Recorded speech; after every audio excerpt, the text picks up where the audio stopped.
You know, if you thought that we couldn't get a little bit more eclectic, somehow we have. We've talked about the Catholic Church, and then we moved into divorce and a variety of other matters, and now we're into the Psychic Sisters. They're psychic mediums, they are psychic criminal profilers, and they do so much more researching, authors, and we enjoy them, and it's been some time since I've had them on. They do serious work, and they do so in a way, at least on television, that makes them great guests. Welcome, Suzanne and Jean. Gino, always a pleasure. How are you? Oh, fabulous. Always good to see you. Yes. So how are my orbs doing right now? Real good. Energy's real good. Yeah. Orbs are real good. Yeah. And what are orbs again? Energy of light that your spirits are around, loved ones are letting you know they're around, and the energy of the ball of light. Okay. I work with that. And if you tell me if anything changes, we have 2 segments, okay? Okay. How you been? I mean, it's been a while. You guys been busy?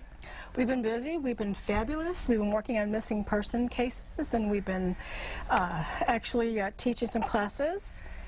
And also, we were doing some filming over the summer for Travel Channel, and it'll be featured probably either January, February, or March. Can't give it up quite yet. No, we can't do that. I agree with you. But you've teased us, and so we wait with bated breath. Am I allowed to ask you what it's about? No. No. Okay. All right, well, that was a dead end.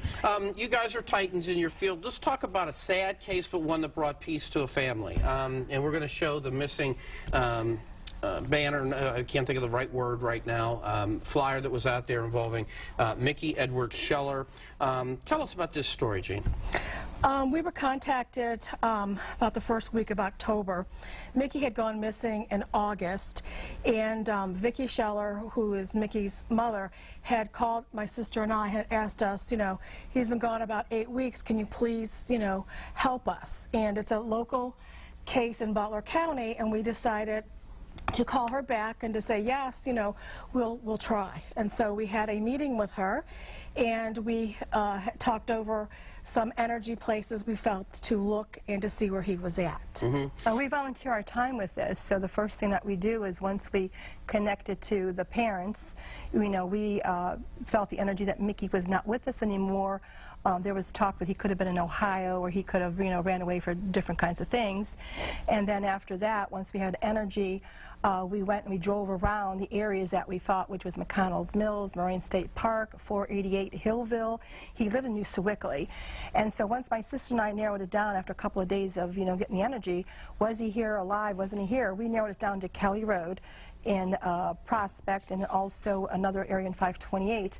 In our second meeting, we pulled some maps off of Google Satellite and definitely checked a few things. And so the Friday before he was found, we were searching with the father, Ed, and Vicky, and another person who was named Dave, who had a search dog, and it was raining all day.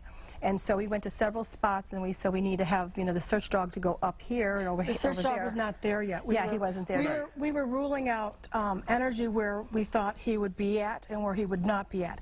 And we ruled out McConnell's Mills. We ruled out Hillview, which they said they did an aerial flyover with a helicopter. It was like, do not waste your time with. The following Friday, we were going to have the search dogs. It was like, we're going to pick 2 spots. You know, dog killing lasts about an hour or so out there, and our first choice was Kelly Road area. Our second choice was probably a couple of blocks from that area, and we said, do not go to McConnell's Mills, do not go to Hillview. He's no longer there. And so the following Friday, we would have had the dogs help us. My sister and I were in the car with Vicki Scheller, which is Mickey's mother, and we were driving around that Friday. And then we had, as we drove down Kelly Road was our second place, Jeannie and I got this huge pull. It was like the hair in the back of your neck stood up, and it was across from this memorial marker, and there was a trailer there, and as her mother tried to go up in the area, she was like bottoming out her car, and I said, we have to have either SUV or dirt bikes. And so then from there we looked at our second spot, and we said, when this guy comes up, the same thing, she went up into the hill, and I was actually scared because she was bottoming out her car. We're going like a little back and forth. This is getting real bumpy and back in. And I said, have this guy, when he shows up, this guy from Philadelphia was supposed to come up with a really good search dog, and Friday, Saturday, and Sunday, and this Dave was supposed to come up the Tuesday. So we had a commitment on Sunday, and I said, please go, you know, ask, you know, Mickey's friend, narrow it down. We're seeing a, you know, a burn pile, and we're seeing a place where a pond, and I said, it's definitely, this energy is so heavy on Kelly Road. And so he got a hold of his friend Derek, and Mom and the family start looking that day. And I think God really blessed him, because she actually went up there probably a quarter of a mile, and for whatever reason the car kept bottoming out and stuff.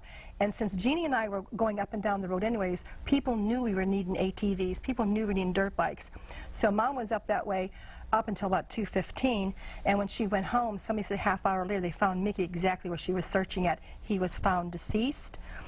He was found in his Jeep, and he was found exactly how we had seen and described with the water nearby. And And thank God that Mom wasn't with us. Yeah, that was a big because part that of it. was, I'm thankful, because you know, we were just thinking of trying to help find them, and Mom wanted to, but God spared her that agony. I mean, 45 minutes went by and they found him, the local people on the dirt bikes, but they knew everyone was there. All right, here's what I got to do. I got to jump out. I want to come back. I want to talk about this and how you work with law enforcement. And this is interesting because you received a phone call here, but it sounds like you were working to some extent also with authorities, particularly if there was some discussion about bringing helicopters in and so forth. I want to ask a couple of questions. She described what it's like when you get the feeling. I want to know what it's like when you don't. We'll try that and a couple more things. We come back our last window with these women right here at PCNC.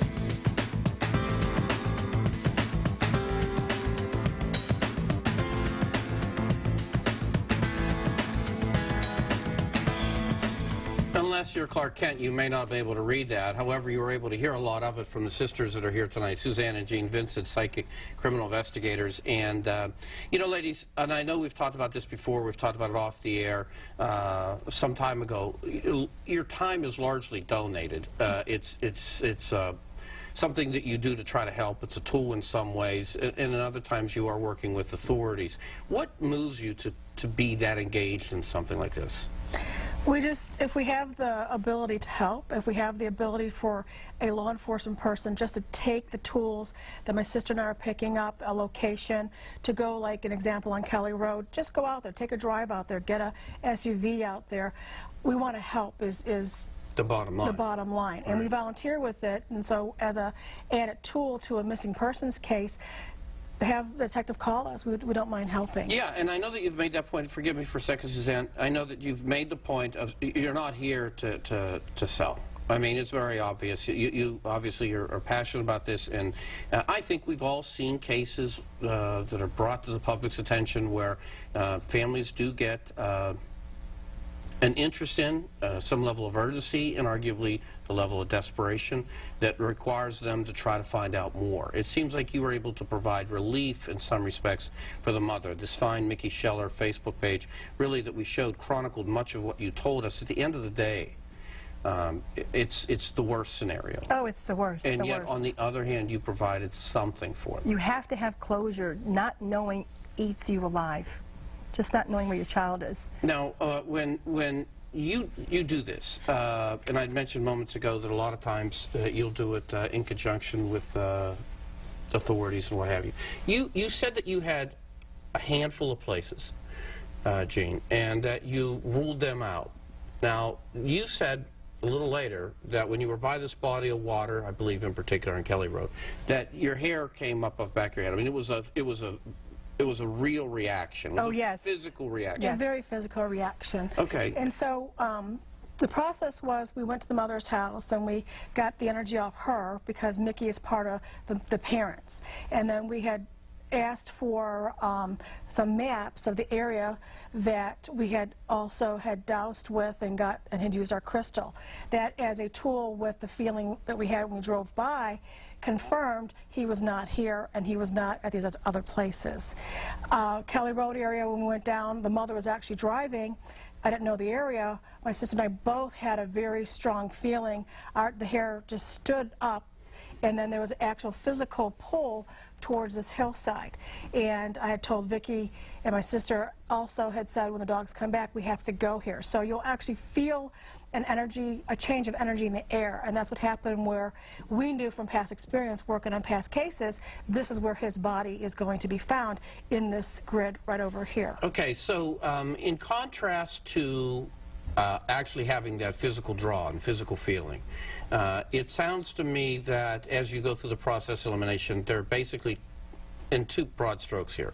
One, you look for some analytical form of evidence or something that supports or doesn't support a place, but more prominently, a vibe, a feel. vibration. I'm saying as a layperson. Is that right? Is that pretty much It's like a there's vibration nothing or an here? impression. Yes. Do you ever walk into a room and people are angry and you feel the tension in the air? Yeah, every night I'm on TV, I could feel it right through that camera over there, but go right ahead. That's the same energy, the same feeling. You can feel it in the air. But my sister and I are just using it for feeling it in the air or feeling the energy around us to help locate a body or profile a person who may have convicted the crime. Let's talk about orbs. Every time we get to the orbs, I get freaked because I don't know exactly what they are, but you guys are orbologists. All right, now what am I looking at? Divided up into two different people. Jeannie had some people and I did. And that is where everybody in that group got orbs, purple light, streaks of light. It was so unbelievable that day. And that's a picture of the